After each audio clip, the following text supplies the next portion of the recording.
سامعین سے گزارش ہے کہ ایلیکوینٹ ادب اور ایلیکوینٹ ادب ایکسٹراس میں جتنے بھی مشہور تاریخی ناولز اور فکشنل ناولز کمپلیٹ ہو چکے ہیں اس کا مطالعہ ہمارے پلے لسٹ سیکشن میں کریں اور زیادہ سے زیادہ شیئر کرنے کی کوشش کریں، اور ہم سے رابطہ کرنے کے لیے فیس بک اور ٹویٹر پر فالو کریں۔ جزاک اللہ۔ بسم اللہ الرحمن الرحیم۔ ڈوب ڈوب کے ابھری ناؤ، معاشرے پر چھائے ہوئے جعلی پیروں کے گناہوں کی شرمناک روداد۔ مصنف عنایت اللہ التمش۔ ایپیسوڈ 7۔ بختی کی ماں اپنے کمرے میں اکیلی بیٹھی ہوئی پچھلے سارے واقعات پر غور کر رہی تھی۔ وہ اس مسئلے میں الجھی ہوئی تھی۔ اس محلے میں 3 لڑکیاں اس کی سہیلیاں تھیں جن کے ساتھ وہ راز کی ہر بات کر سکتی تھی، لیکن یہ بات ایسی تھی جو وہ کسی کے بھی ساتھ نہیں کر سکتی تھی، کیونکہ وہ ایک گناہ کے ارتکاب کی سوچ رہی تھی۔ اکیلے سوچتے سوچتے اس کے آنسو نکل آئی۔ عین اس وقت اس کا خاوند کمرے میں داخل ہوا۔ یہ شاید پہلا موقع تھا کہ اس کے خاوند نے اس کی آنکھوں میں آنسو دیکھے۔ خاوند تو جیسے تڑپ ہی اٹھا ہو۔ اس نے پوچھا کہ کس روگ نے اس کے آنسو نکال دیے ہیں۔ بختی کی ماں نے 2-3 مرتبہ اپنا روگ خاوند کو بتانے کی کوشش کی تھی، لیکن بات کچھ اشاروں میں کی تھی۔ خاوند نے یہ تاثر دیا تھا کہ وہ پیر کے خلاف کوئی بات نہیں سنے گا۔ یہی تو وہ بات تھی جو وہ خاوند کو سنانا چاہتی تھی۔ اب خاوند نے پوچھا کہ اسے کیا بیماری ہے، تو بھی اس نے اصل روگ نہ بتایا۔ اللہ آپ کو میرے سر پر سلامت رکھے، بختی کی ماں نے آنسو پوچھ کر کہا۔ آپ ہیں تو مجھے کیا روگ لگ سکتا ہے؟ صرف یہ سوچ پریشان کر دیتی ہے کہ مجھ میں کوئی نقص ہوا تو پھر بچہ کس طرح پیدا ہوگا؟ قدرت نے اگر نقص پیدا کر رکھا ہے تو پیر صاحب بیچارے کیا کر لیں گے؟ بختی کی ماں نے یہ دانشمندی کی کہ خاوند سے یہ نہ کہا کہ اس میں بھی کوئی نقص ہو سکتا ہے، اور وہ اپنا ڈاکٹری معائنہ کرائے۔ اس نے اپنی بات کی۔ یہ بات خاوند کو اچھی لگی تھی۔ اس نے فوراً ہی یہ نہ کہہ دیا کہ نقص ہو بھی تو پیر صاحب بچہ پیدا کرا دیں گے۔ اس کے بجائے اس نے اس پہلو پر بات کی کہ وہ اسے شہر لے جائے گا اور میڈیکل ٹیسٹ کروائے گا۔ بختی کی ماں کو اطمینان ہو گیا کہ اس کا خاوند اس طرف آیا تو ہے۔ وہ اپنا ٹیسٹ کروائے گی تو خاوند سے کہے گی کہ وہ اپنا بھی ٹیسٹ کروائے۔ خاوند کوئی ان پڑھ آدمی نہیں تھا، 10 جماعتیں پاس تھا، جو اس دور میں مسلمانوں کے لیے بہت بڑی تعلیم سمجھی جاتی تھی۔ ایک سرکاری محکمے میں ملازم بھی تھا۔ اتنی سی بات تو وہ سمجھتا تھا کہ بچہ نہ ہونے کی صورت میں ٹیسٹ کروائے جاتے ہیں۔ ایک مشکل ضرور تھی کہ اس قصبے میں اس قسم کے ٹیسٹ کا کوئی انتظام نہیں تھا۔ خاوند نے کہا کہ 3-4 دنوں بعد وہ اسے شہر لے جائے گا۔ اس نے بتایا کہ کچھ ہی دن پہلے کسی نے بتایا تھا کہ ہوشیار پور میں حال ہی میں ایک ہندو ڈاکٹر نے ان ٹیسٹوں کا انتظام کیا ہے۔ اتنے میں پیر کے ہاں تیسری بار جانے کا دن آ گیا۔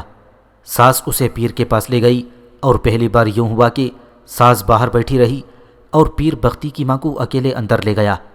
یہ پتہ نہ چل سکا کہ ساس خود ہی باہر رہی تھی یا پیر نے اسے اشارہ کر دیا تھا کہ وہ باہر ہی انتظار کرے۔ بختی کی ماں کو یہی شک تھا۔ بختی کی ماں نے بختی کو سنایا کہ اس روز پیر نے اس کی آبرو ریزی تو نہ کی، لیکن حرکتیں ایسی بیہودہ اور شرمناک تھیں کہ اسے ہر لمحہ یہ خطرہ نظر آنے لگا کہ آج یہ پیر اس کی عصمت داغدار کر کے ہی رہے گا۔ بختی کی ماں نے بتایا کہ ان عریاں حرکتوں کے ساتھ ساتھ وہ ذرا اونچی آواز میں قرآن کی آیات کا ورد بھی کیے جا رہا تھا۔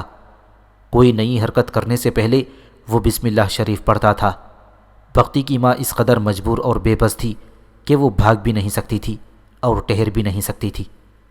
پیر نے یہ تو دیکھ ہی لیا تھا کہ اس لڑکی کا پورا خاندان اس کا مرید ہے اور اس خاندان کو اس پر اعتماد بھی ہے۔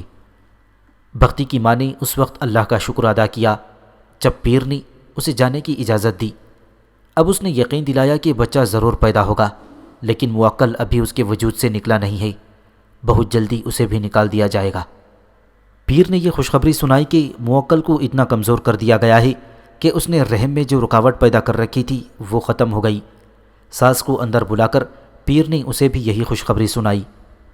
بختی کی ماں نے بتایا کہ عجیب بات یہ ہوئی کہ وہ اس روز پیر کی اتنی بیہودہ حرکتوں کے باوجود اتنی پریشان نہ ہوئی جتنی پہلے 2 مرتبہ ہوئی تھی۔ اسے کچھ ایسا محسوس ہونے لگا تھا جیسے اس کا ذہن پیر کی خباثت کو قبول کر رہا ہو۔ یہ شاید بختی کی ماں کی مجبوری اور قسم پرسی کی انتہا تھی، جہاں پہنچ کر انسان ہتھیار ڈال دیا کرتے ہیں۔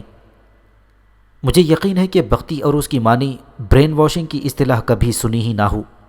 وہ اس نفسیاتی عمل سے بالکل ہی بے خبر تھی کہ بعض حالات میں انسان دانستہ طور پر یا لاشعوری طور پر کسی ماحول کے اثرات قبول کرتا چلا جاتا ہے اور اسے پتہ ہی نہیں چلتا کہ وہ اسی ماحول کا ایک حصہ بن گیا ہے، یا یوں کہیں کہ اس ماحول میں جسے وہ سخت ناپسند کرتا تھا تحلیل ہو کر اپنی ذات اور شخصیت کھو بیٹھا ہے۔ آپ تجربہ کر کے دیکھ لیں، اپنے کمرے میں کوئی بدبو چھوڑ دیں، کچھ دنوں تک آپ یہ بدبو محسوس کرتے رہیں گے۔ اسے کمرے سے ختم کرنے کے لیے کچھ بھی نہ کریں، آہستہ آہستہ آپ اس مقام پر پہنچ جائیں جہاں آپ یقین کے ساتھ کہیں گے کہ بدبو ختم ہو گئی ہے۔ دراصل بدبو ختم نہیں ہوگی، بلکہ آپ کے ذہن میں رچ بس جائے گی اور آپ کا ذہن اسے ایک معمول کے مطابق قبول کر لے گا۔ کچھ ایسا ہی بختی کی ماں کے ساتھ ہوا تھا۔ خاوند اسے ٹیسٹ کے لیے ہوشیار پور لے گیا۔ اس نے غالباً سوچا ہوگا کہ نقص اسی میں ہے، اور جب ڈاکٹر یہی بات کہہ دے گا تو خاوند سب کو بتا سکے گا کہ وہ خود بالکل ٹھیک ہے۔ لیکن ڈاکٹر نے اور اس کے ساتھ جو ایک لیڈی ڈاکٹر تھی، اس نے بھی رپورٹ دے دی کہ یہ لڑکی بالکل ٹھیک ہے اور اولاد پیدا کر سکتی ہے۔ خاوند کو خوش ہونے کے بجائے افسوس ہونے لگا کہ ٹیسٹ کا رزلٹ اس کی توقع کے خلاف آیا ہے۔ اس نے ایسا نہ کیا کہ کہتا کہ چلو کسی اور ڈاکٹر سے ٹیسٹ کروا لیتے ہیں۔ اس نے اسی ڈاکٹر اور لیڈی ڈاکٹر کی رپورٹ صحیح مان لی تھی۔ اس نے واپسی پر بختی کی ماں سے منت سماجت کے لہجے میں کہا کہ کسی کو یہ نہ بتائے کہ وہ بالکل ٹھیک ہے، بلکہ یہ بھی نہیں بتانا کہ وہ ہوشیار پور گئے ہوئے تھی۔ وہ جب گھر سے چلے تھے تو یہ کہہ کر چلے تھے کہ ویسے ہی سیر سپاٹے کے لیے جا رہے ہیں۔ بختی کی ماں نے اسے کہا کہ وہ بھی احتیاطاً اپنا ٹیسٹ کروا لے، ہو سکتا ہے کوئی معمولی سا نقص ہو جو وہ دوائیوں سے ٹھیک ہو جائے گا۔ کیا میں تمہیں کمزور لگتا ہوں؟ خاوند نے کہا، 2 سال سے اوپر عرصہ گزر گیا ہے، کیا تم نے کبھی محسوس کیا ہے کہ میں شادی کے قابل تھا ہی نہیں؟ بختی کی ماں اس کے سوا کوئی جواب نہ دے سکی کہ خاوند ہر لحاظ سے اس کے قابل اور بالکل تندرست ہے۔ بختی کی ماں کو تو معلوم ہی نہیں تھا کہ بیوی کے قابل ہونا اور بات ہے اور اولاد پیدا کرنا بالکل مختلف بات ہے۔ اس کا انحصار جرثوموں پر ہوتا ہے جو اللہ تعالیٰ نے پیدا کیے ہوئے ہیں۔ یہ نہ ہو تو اولاد نہیں ہو سکتی۔ بعض ایسے مرد ہوتے ہیں جو ہر لحاظ سے صحیح ہوتے ہیں، لیکن ان میں اولاد پیدا کرنے والی قدرتی صلاحیت نہیں ہوتی۔ ہو سکتا ہے اس خاوند کو بھی معلوم نہ ہو۔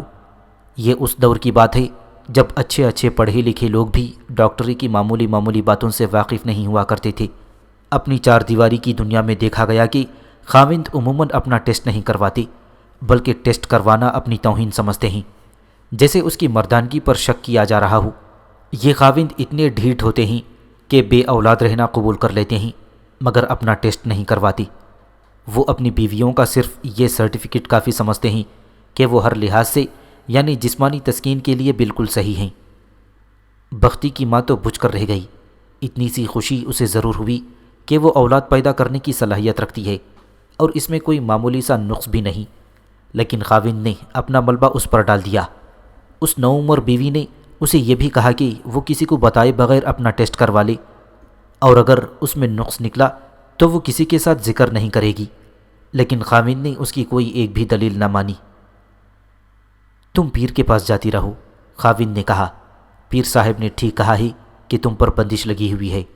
غور کرو کہ تم بھی ٹھیک ہو اور میں بھی ٹھیک ہوں، پھر بھی بچہ پیدا نہیں ہو رہا۔ یہ کسی دشمن نے بندش لگوائی ہے۔ پیر صاحب کبھی رات کو بلا لیں تو بھی چلی جایا کرو۔ بختی کی ماں کو یوں محسوس ہوا جیسے خاوند نے اسے یہ اجازت دے دی ہو کہ پیر صاحب جو کچھ بھی کریں اسے کرنے دو اور اپنا آپ ان کے حوالے کر دو۔ 2 دنوں بعد بختی کی ماں کو پیر صاحب کے ہاں جانا تھا۔ اس روز بجائے اس کے کہ ساس اسے کہتی کہ چلو چلیں، اس نے ساس سے چلنے کو کہا۔ ساس نے اسے بتایا کہ پیر صاحب نے کہا تھا کہ بہو کو اب اکیلے بھیج دیا کرو، تمہاری کوئی ضرورت نہیں، یہ کوئی بچی تو نہیں کہ اکیلے آنے سے ڈر لگے گا۔ بختی کی ماں نے کچھ بھی نہ کہا اور اکیلی چل پڑی۔ وہ جب مریدوں اور ملاقاتیوں والے کمرے میں داخل ہوئی تو پیر صاحب حسب معمول سامنے بیٹھے ہوئے تھے۔ اسے دیکھتے ہی پیر نے بختی کی ماں کو اشارہ کیا کہ کمرے میں چلی جائے۔ وہ اس کمرے میں چلی گئی اور کھڑی رہی۔ ذرا ہی دیر بعد پیر کمرے میں داخل ہوا اور پہلی بار اس نے دروازہ بند کر کے اندر سے زنجیر چڑھا لی۔ بختی کی ماں کو توقع تھی کہ پہلے کی طرح پیر پلنگ پر بیٹھے گا اور اسے اپنے سامنے کرسی پر بٹھا لے گا، لیکن پیر نے بختی کی ماں کو اپنے بازوؤں کے گھیرے میں لے کر پلنگ پر بٹھا لیا۔ پھر وہ خود ٹانگیں پلنگ پر کر کے آلتی پالتی مار کر بیٹھ گیا اور بختی کی ماں کو اس طرح اپنے سامنے بٹھا لیا۔ پہلے کی طرح اس نے بختی کی ماں کی آنکھوں میں جھانکا اور پھر کچھ پڑھ کر پھونکا اور پھر اپنے آپ پر مراقبہ طاری کر لیا۔ بختی کی ماں اسے دیکھتی رہی۔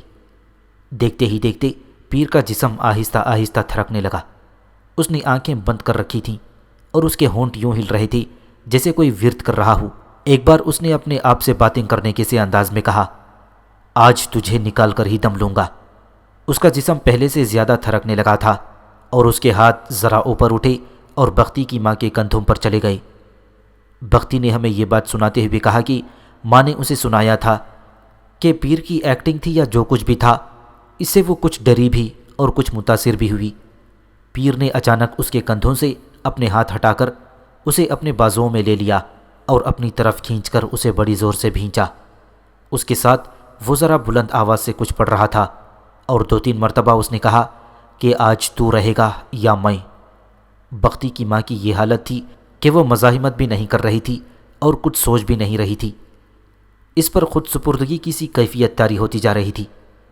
پیر غالباً یہ ظاہر کر رہا تھا کہ وہ اس موکل سے دھینگا مشتی کر رہا ہے جو اس کی تشخیص کے مطابق بختی کی ماں کے وجود میں داخل ہو گیا تھا۔ ہو سکتا ہے یہ پیر ہپناٹزم کا عمل کر رہا ہو۔ بختی کی ماں کو ایسے لگا کہ اب اسے اپنے آپ پر کوئی اعتبار نہیں اور اپنے دماغ پر بھی اس کا کنٹرول نہیں رہا، اور اب اسے وہی کرنا چاہیے جو پیر چاہے گا۔ اس روز تو وہ نہ ہوا جو پیر چاہتا تھا۔ اس نے بختی کی ماں کو اپنے بازوؤں میں لے کر بڑی زور زور سے دائیں بائیں جھنجھوڑا اور ایک بار اسے پیٹھ کے بل پلنگ پر گرا کر اس کے اوپر یوں چڑھ بیٹھا جس طرح پہلوان کشتی لڑا کرتے ہیں۔ فوراً ہی ہٹ کر اسے اٹھایا اور پھر اس کی آنکھوں میں جھانکنے لگا۔ پھر پیر نے بختی کی ماں کو پلنگ سے اٹھ کر کرسی پر بیٹھنے کو کہا۔ اب وہ نارمل حالت میں آ گیا تھا۔ گھبرانا نہیں، پیر نے اسے کہا، میں نے تمہیں بہت تکلیف دی ہے، لیکن اسے سمجھنے کی کوشش کرنا۔ ایسے شیطان جنات آسانی سے نکلا نہیں کرتے۔ پرسوں اسی وقت آ جانا۔ یا سرکار، بختی کی ماں نے پیر سے پوچھا، میری ساس اور میرا خاوند مجھ سے پوچھیں گے کہ آج سرکار نے کیا کہا ہی، تو کیا میں انہیں یہ سب بتا دوں؟ ضرور بتانا، پیر نے پرجوش آواز میں کہا۔ میں اس عمل کے دوران مرد نہیں تھا اور تمہیں عورت نہیں سمجھا تھا۔ میری روح اس ابلیس سے لڑ رہی تھی جو دشمنوں نے تمہارے اندر بٹھا دیا ہے۔ انہیں نہیں بتاؤ گی تو اور زیادہ اچھا ہوگا۔ کبھی ایسا ہو جاتا ہے کہ اس کمرے کی بات باہر کسی کے ساتھ کرو تو میرے روحانی عمل کا اثر زائل ہو جاتا ہے۔ پیر نے بختی کی ماں کو تسلی اور دلاسے دے کر رخصت کر دیا تھا۔ 3 روز بعد وہ پھر اکیلی پیر کے ہاں گئی تھی۔ پیر اسے اسی کمرے میں لے گیا، دروازہ بند کر کے چٹخنی چڑھائی اور بختی کی ماں کو پلنگ پر بٹھا کر اس کے سامنے بیٹھ گیا۔ پہلے وہی حرکتیں کی جو پچھلی ملاقات میں کی تھیں، لیکن اب ان میں وہ شدت نہیں تھی۔ اب پیر کی سانسیں اکھڑی ہوئی تھیں اور کبھی تو لگتا تھا کہ جیسے وہ پھنکار رہا ہو۔ مجھے تو شک ہے کہ پیر بختی کی ماں کو ہپنوٹائز کر لیا کرتا تھا، یا جو کچھ بھی تھا ہوا یہ کہ بختی کی ماں بے حس ہو گئی اور پیر کے ہاتھوں میں کٹ پتلی بن گئی، اور اس طرح اس روز وہ بھی ہو گیا جو پیر چاہتا تھا اور جس سے بختی کی ماں بچنے کی بڑی ہی ناکام کوشش کرتی رہی تھی۔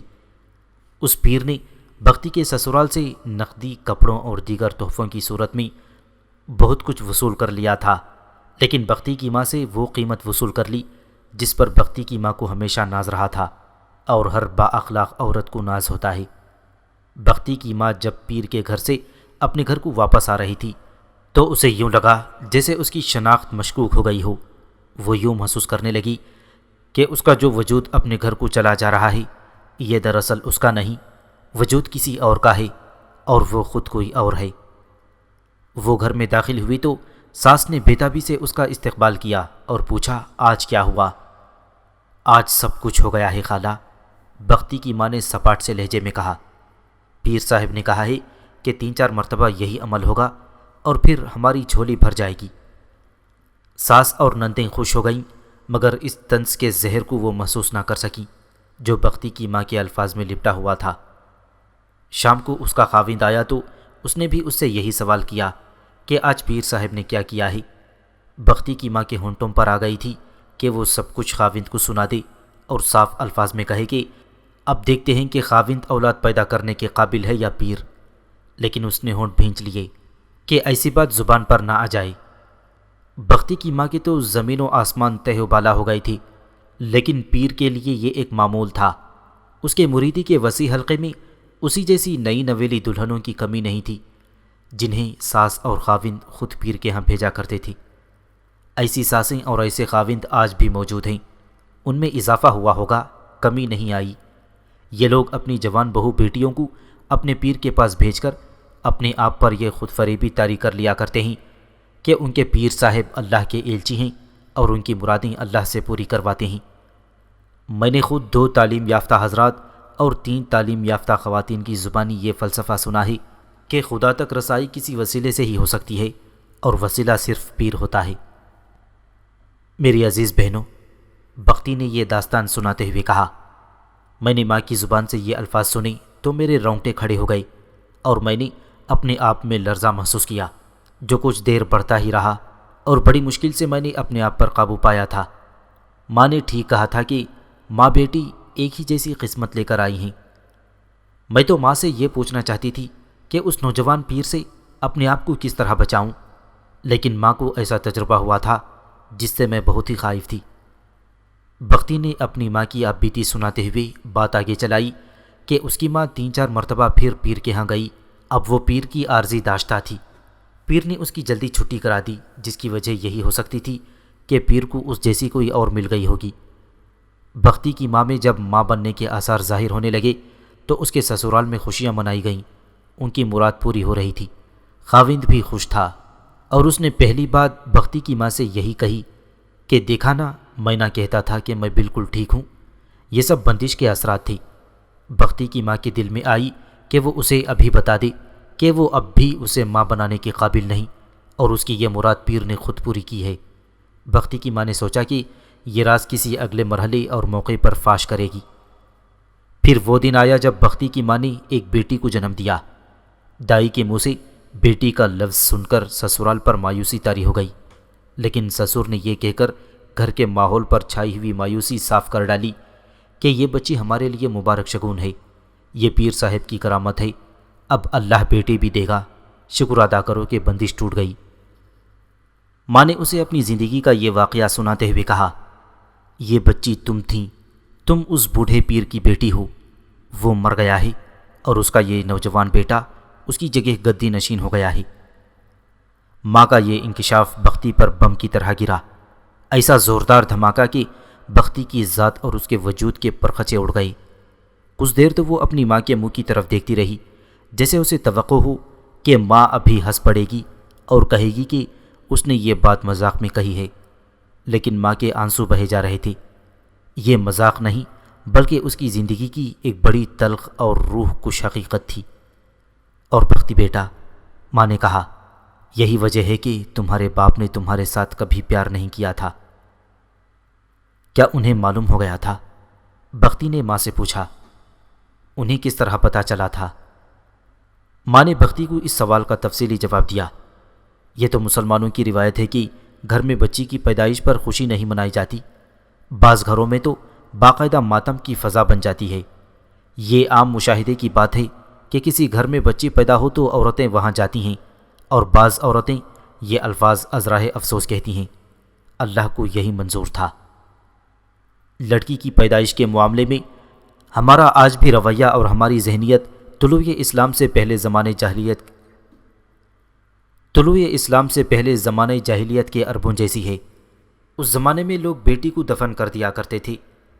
آج کل یہ ظلم تو نہیں ہوتا، لیکن اکثر گھرانوں میں بچیوں کے ساتھ جو سلوک ہوتا ہے وہ دیکھ کر یہی کہنا پڑتا ہے کہ آج کل لڑکیوں پر زیادہ ظلم ہوتا ہے۔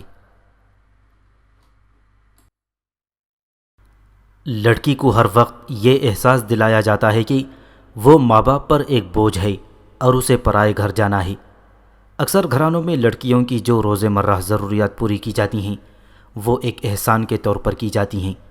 ان کے سامنے بیٹوں کے ساتھ نہایت اچھا سلوک ہوتا ہے، یعنی گھروں میں بیٹیوں کو غذا بھی کم دی جاتی ہے کہ انہیں تو پرائے گھر جانا ہے۔ کیا یہ بہتر نہیں تھا کہ لڑکی کو وہ عرب زندہ درگور کر دیتے تھے؟ ماں نے بختی کو بتایا کہ اس کی پیدائش پر صرف اس وجہ سے خوشی منائی گئی کہ بندش ٹوٹ گئی ہے، اور بختی کی ماں کا خاوند اس وجہ سے خوش تھا کہ وہ اولاد پیدا کرنے کی صلاحیت رکھتا ہے۔ اس نے اپنی مردانگی کی نمائش اور فخریہ ذکر شروع کر دیا تھا۔ ہر روز موقع بے موقع ایک آدھ بار بختی کی ماں سے یہ الفاظ کہتا، دیکھا نا، میں نہ کہتا تھا کہ میں بالکل ٹھیک ہوں۔ اس وقت وہ بچی کو اٹھا کر پیار بھی کیا کرتا تھا۔ بختی کی ساس اور نندیں اچھی عورتیں تھیں، لیکن بچی کی پیدائش کے بعد انہوں نے کہنا شروع کر دیا کہ بندش تو لگی ہوئی تھی، لیکن بختی کی ماں میں کوئی نقص تھا جو پیر صاحب نے ٹھیک کر دیا ہے۔ بختی کی ماں کے متعلق یہ بات سارے قصبے میں مشہور ہو گئی، اور پیر کے مریدوں نے اسے پیر کی تحشیر کا ذریعہ بنا لیا۔ بختی کی ماں کی سہیلیوں نے اسے بتایا کہ اس کے متعلق مشہور ہو گیا ہے کہ اس لڑکی میں کوئی ایسا اندرونی نقص تھا جس سے اولاد ہو ہی نہیں سکتی تھی۔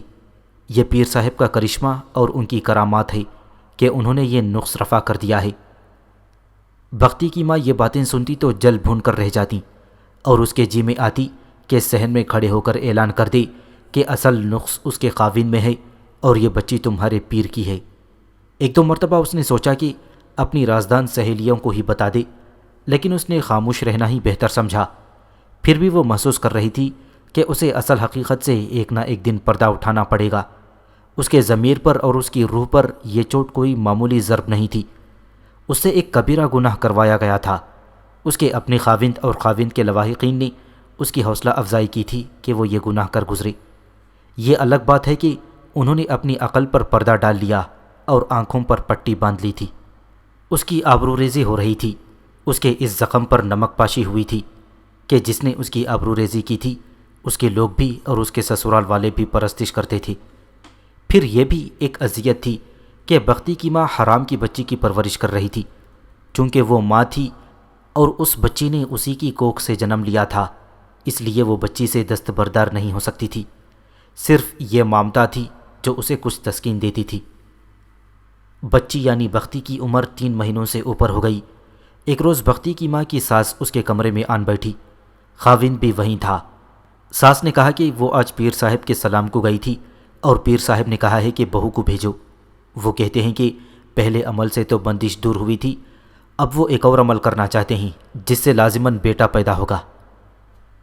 ہاں ہاں، خاوند نے بختی کی ماں سے کہا، تم کل صبح صبح ہی پیر صاحب کے سلام کو چلی جانا، بیٹا پیدا ہونا چاہیے۔ بختی کی ماں بڑا ہی کڑوا گھونٹ نگل کر رہ گئی تھی، اس کے تن بدن کو جیسے آگ لگ گئی ہو۔ بڑی مشکل سے اس نے اپنے آپ کو قابو میں رکھا۔ اچھا ہوا ساس جلدی سے کمرے سے نکل گئی، ورنہ اس روز کوئی ہنگامہ کھڑا ہو جاتا۔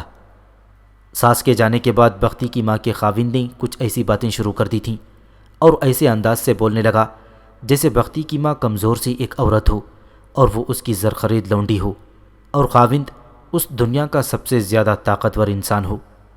اس نے یہ الفاظ بھی کہہ ڈالے کہ پیر صاحب کی دعا لینا ضروری ہے، میں نے جہاں ایک بچی پیدا کی ہے وہاں ایک لڑکا بھی پیدا کر سکتا ہوں۔ نہ آپ نے بچی پیدا کی ہے اور نہ آپ بیٹا پیدا کر سکتے ہیں، بختی کی ماں نے بے قابو ہو کر کہہ دیا۔ نہ ہی یہ بچی پیر کی دعاؤں سے پیدا ہوئی ہے، یہ بچی ہے ہی آپ کے پیر کی۔ کیا بک رہی ہو؟ خاوند نے روب سے نہیں دبی دبی زبان سے کہا۔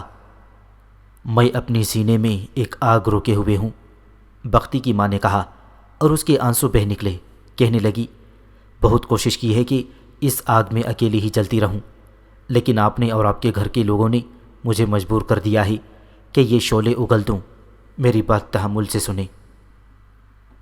خاوند کی تو جیسے زبان ہی اکڑ گئی ہو، حیرت اور جذباتی دھچکے سے اس کی آنکھیں کھلی کی کھلی رہ گئی تھیں۔ میاں بیوی آپس میں کبھی نہیں لڑے تھے، ان میں دلی پیار تھا۔ بختی کی ماں نے کبھی ایسی بات منہ سے نہیں نکالی تھی۔ خاوند جان گیا کہ کوئی بات ضرور ہے، ورنہ یہ یوں پھٹ کر نہ بولتی۔ اس نے بڑی آہستگی سے بختی کی ماں سے کہا کہ آرام اور اطمینان سے سنائی کہ وہ کیا کہہ رہی ہے اور یہ کیا معاملہ ہے۔ بختی کی ماں نے سب پردے اٹھا دیے، کوئی ایک بھی بات نہ چھپائی۔ اس کے انداز اور لب و لہجے میں غصے کا شائبہ تک نہ تھا۔ ایسا تاثر تھا جو خاوند کو مجبور اور بے بس کرتا جا رہا تھا۔ علامہ اقبال نے کہا تھا، بات جو دل سے نکلتی ہے اثر رکھتی ہے۔ یہ حقیقت ہے کہ سینے کے اندر سے نکلی ہوئی بات اپنا تاثر پیدا کیے بغیر نہیں رہ سکتی۔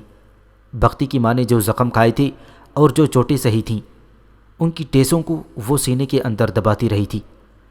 اب جو سینے سے ابال نکلنے لگے تو اس کا خاوند ڈھیر ہوتا چلا گیا۔ اگر اس گناہ میں جس کا وہ شکار ہوئی تھی بختی کی ماں برضا و رغبت شامل ہوتی تو پھر اس کی آواز میں اور اس کے انداز میں ذرا سا بھی تاثر نہ ہوتا، اس کی آواز کھوکھلی اور بے جان ہوتی۔ خاوند پر تو جیسے سکتہ طاری ہو گیا ہو۔ اس نے ایک بار بھی نہ کہا کہ وہ بالکل ٹھیک ہے اور اولاد پیدا کرنے کی صلاحیت رکھتا ہے۔ اس نے بختی کی ماں کے آگے سر تسلیم خم کر دیا۔ اب میں اس پیر کے گھر نہیں جاؤں گی۔ بختی کی ماں نے کہا، مجھے بیٹا نہیں چاہیے۔ مجھے اگر بیٹا چاہیے تو وہ آپ کا بیٹا چاہیے۔ اگر آپ اس قابل نہیں ہیں تو مجھے کوئی گلا شکوہ نہیں۔ یہ اللہ اور اس کی قدرت کی باتیں ہیں اور میں اسے دل و جان سے قبول کرتی ہوں۔ اب میری بات سنو۔ خاوند نے ہاری ہوئی آواز میں کہا، تم اب اس پیر کے گھر نہیں جاؤ گی۔ میں نے اللہ کے نام پر اس شیطان پر لعنت بھیجی۔ میری ماں یا کوئی بھی تمہیں ساتھ لے جانا چاہے گا تو میں روک لوں گا، لیکن ایک خیال رکھنا۔ خاوند نے بیوی سے ہاتھ جوڑ کر کہا، میرا پردہ رکھنا، کسی کو پتہ نہ چلے کہ یہ بچی میری نہیں ہے۔ بختی کی ماں نے قرآن کی قسم کھا کر کہا کہ وہ اسے کم از کم اس معاملے میں بدنام نہیں ہونے دے گی۔